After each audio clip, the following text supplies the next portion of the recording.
বোঝানোর চেষ্টা করলাম, বিশ্বাস করো, কিন্তু আমার কথাটাই শুনলো না। আমি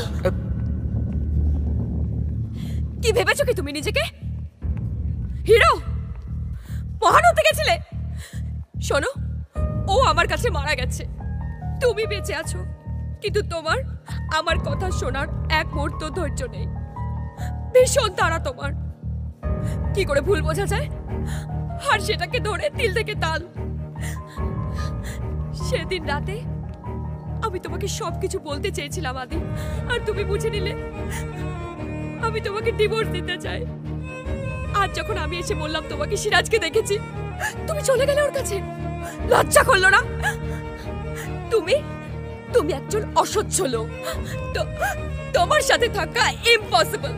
আমি আর তুমি কোনোদিনও এক হতে পারবো না।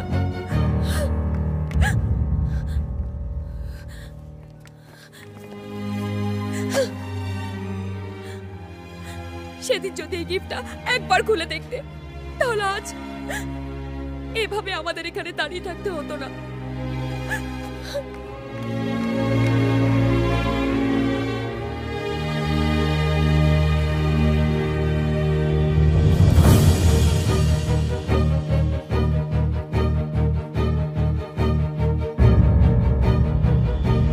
তবে সবার সামনে খুলবে না। নয়ন, না দি, আমি আর তোমার জন্য দাঁড়াবো না। তুমি যাও নয়ন, তুমি তোমার মদের দোকানে ফিরে যাও, ওটাই তোমার জীবন। স্টপ।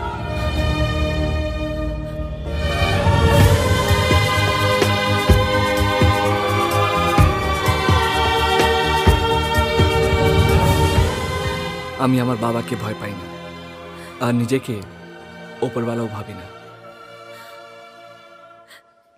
আমি তোমাকে ভালোবাসি।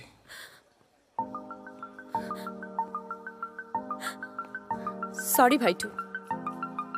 শোনো, আমার অলরেডি বয়ফ্রেন্ড আছে, ফিট অ্যান্ড ফাইন।